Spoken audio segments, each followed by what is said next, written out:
All right, Andrew Eason here with the ESUCC, and I am so excited that we are back for another Friday Love and Learn. It means that it's Friday afternoon. It means that we've made it to the end of another week, and it means that we're going to have exactly right. It means that we're going to have another fun conversation too. This has been such a joy to end the week this way, where we've had a chance to check in with some of our friends from across the ESU network, and so today I'm so grateful to welcome Chris Good from ESU 1.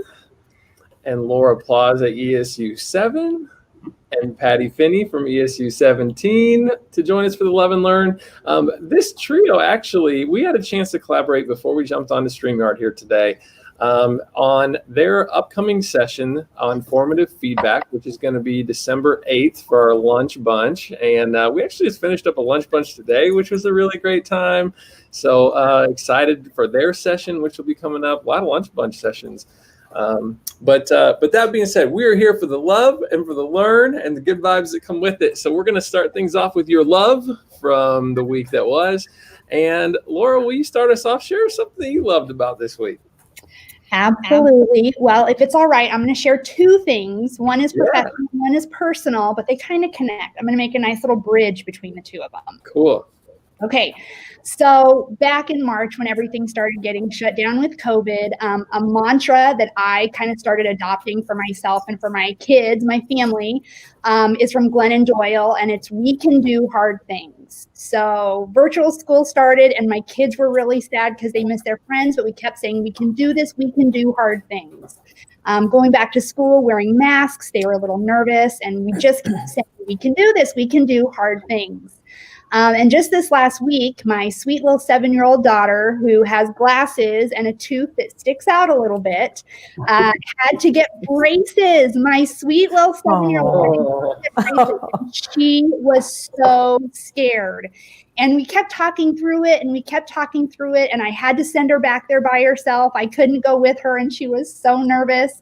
And she came out about 20 minutes later because, first of all, braces these days are like nothing that I had to go through. But she came out and she looked at me with her little brace face and she goes, "Mom, I did a hard thing." And I'm like, "That's right. You did do a hard thing." So I'm just so constantly amazed at our kids and how resilient they are and how brave they are and how they are just so flexible and willing to go along with the energy that we put out for them. So that's my personal, and that ties really quick to my professional, which is another group of people who can do really hard things, which is new teachers. So last Friday, ESU 7 hosted our new teacher academy. We have 3 of those throughout the year, and this is a time for people in their first or second year of teaching to come together. We talk about topics like mental health care. We talk about behaviors in the classroom. We talk about strategies that can really engage kids. And when you talk about a group of people that have been asked to do the impossible and have really thrived, I would say that's our new teachers. They are all of our teachers are such a hardworking group of people, but man, those new teachers that have been thrown into this with very limited student teaching experience in some cases, and they have been asked to basically reinvent their vision of their classroom.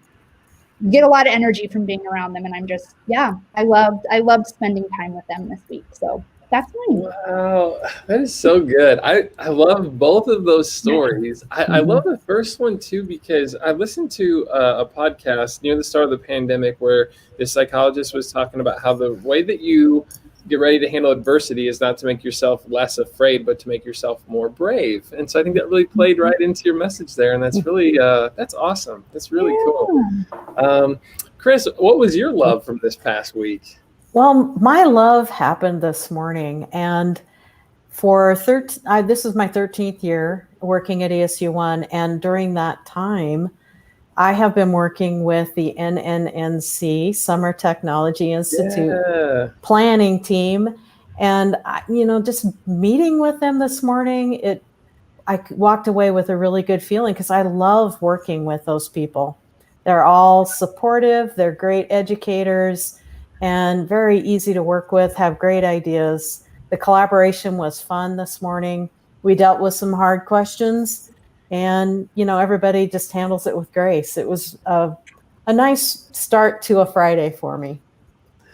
Oh, that's so true. I love talking with people in our ESU network because they are so knowledgeable and passionate. And so you were outlining the work for the summer conference, right? Can I already look into that? Is that what that was about? Yes, we start planning way back in August, and we meet once a month for about an hour to an hour and a half, 2 hours.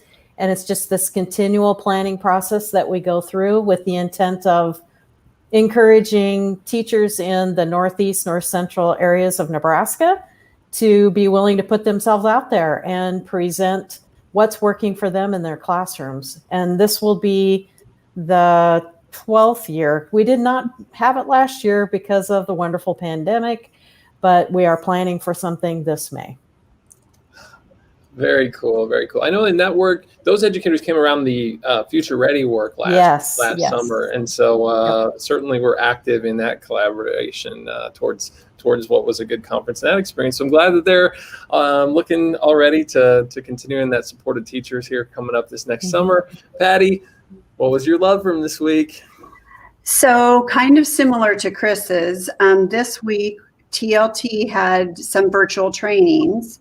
And so my love for this week is I was able to actually be in the same room as a few of my coworkers, which we are not together very often at this point.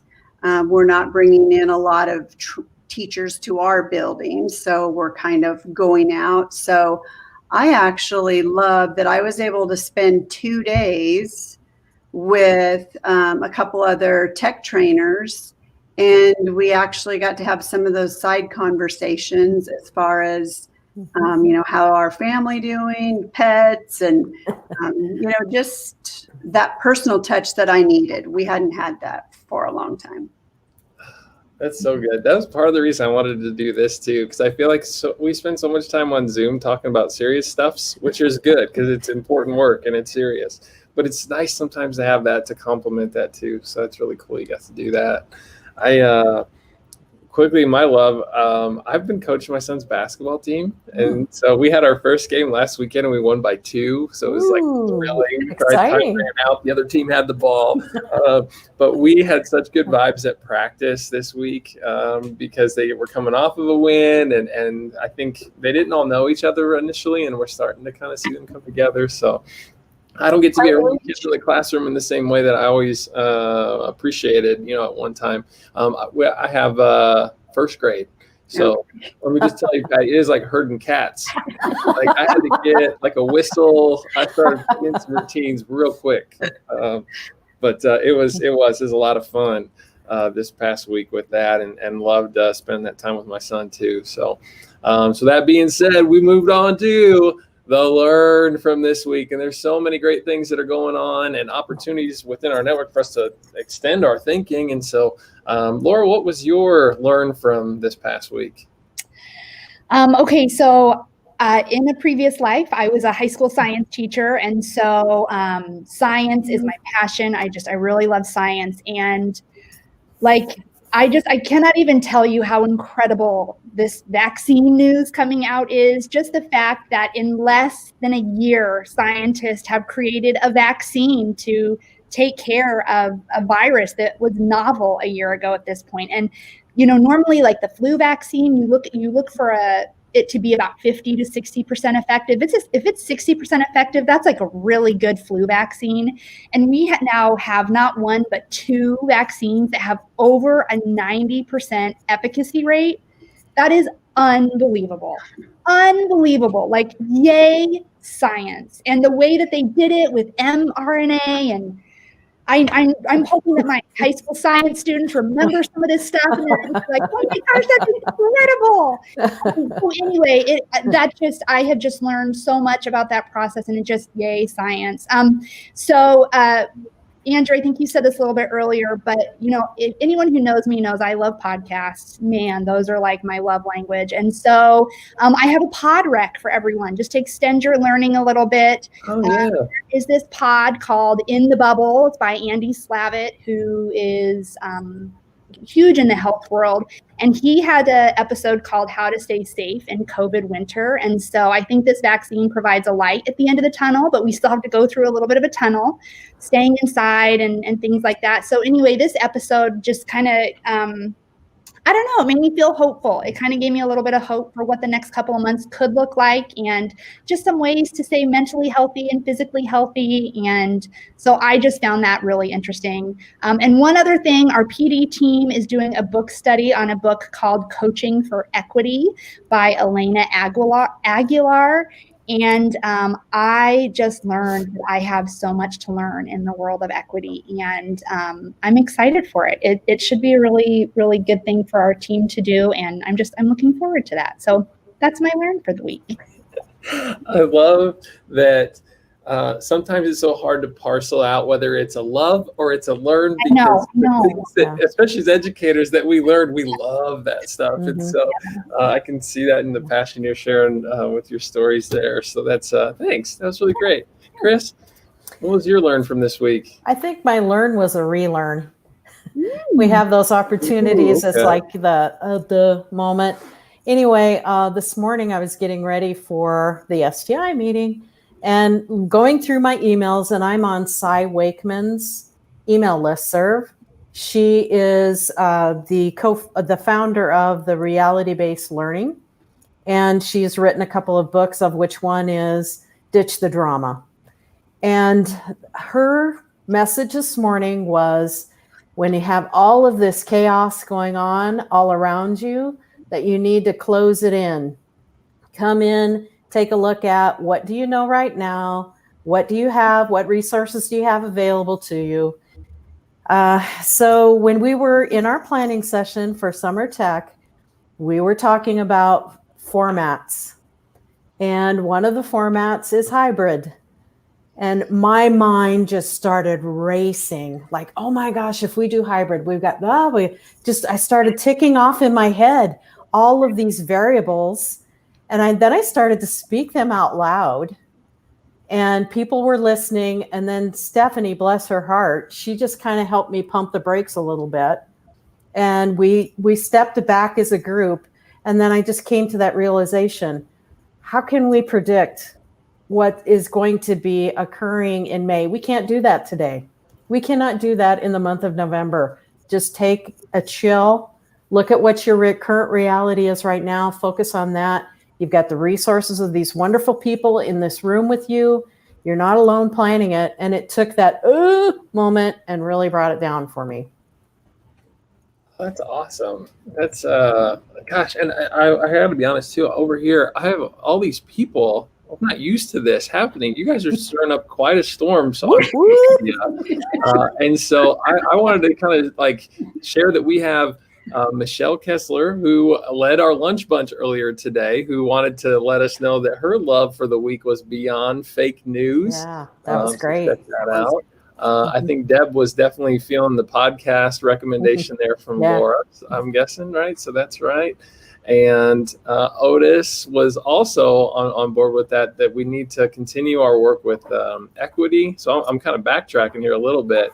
We'll get Deb's, and then we'll maybe come back for Otis and a couple others. But Deb Herrick said that I learned COVID isn't going away anytime soon, but is with Laura on the vaccine. Holidays are definitely going to be a different experience this year. Totally agree. Seen that in my own life a little bit as well. As we're trying to decide whether we're going to go to Illinois or not to see Grandma for Thanksgiving, even if it's just the four of us. But it's made it tough. Patty, got to learn from this week? I do. And I'm going to use the term Chris used about the relearn. I had the opportunity this week. Has it been 2 or 3 years ago when our TLT trainers got to have the training on the 360 cameras and creating some virtual experiences. So I got to work with a group that are creating 360 video experiences for like metropolitan areas to really see what some of our, like a sale barn experience and some of that kind of stuff. So I had to refresh my brain and kind of relearn what were the steps we used for that. So that was fun. And then I just want to do a shout out. The TLT training this week, the Beyond Fake News was phenomenal, but also we connected with Liz Kolb and her Triple E framework. And just being able to practice with the TLT group and work through those rubrics together, that was a nice learning experience. It wasn't new strategies for most of us, but to be able to have that group practice together was phenomenal. Well, you know who agrees with you? Otis Pierce, actually. Like to a talking point. So Whoop, whoop. absolutely. That must have been how I've been running circles around some of this NERCSA collaboration. I wasn't able to attend with that and a couple other responsibilities. But yeah, I learned from this week. So I really like all those personality tests and things. I know Laura actually would mention Enneagrams ahead of time. I'd talk all day about that. I love that. I'm kind of a 3-wing 4, but I also feel like I'm a 7 at times. Okay. Long story. But love all of that stuff. And my Gallup's strengths, my number 2 is ideation. And I think that's one of the things that I'm able to like use in a work environment pretty consistently. And I've not met many people with ideation as being one of their top 3 or 4. And so I learned this week that Deb Paulman, ESU 16 administrator, also has ideation. And we got to work on a project together. And it was an absolute joy. I was like, wait a minute. You think like I think? It's so fun because I think really weird ways and strange like avenues to arrive at outcomes. And she was just right with me on everything. And so it was part love, part learn. It was fantastic. And I just really appreciated that and all the collaborations from over the course of this week. So I want to say thank you to the 3 of you, honestly, for your time, for your willingness to share. I think that it's just good vibes. I always leave this truly like just so happy after smiling and hearing about the passion that our ESU colleagues have and kind of pour into everything they're doing over the course of the week. I'm going to throw it up there again that if you'd like to join this group on December 8th for their lunch bunch session on formative feedback, you can get some more good vibes from that learning opportunity. So thank you all for your time. Thanks for those that are watching this live or visiting it later, and I hope that you have a phenomenal weekend. See ya. Bye, everyone. Bye.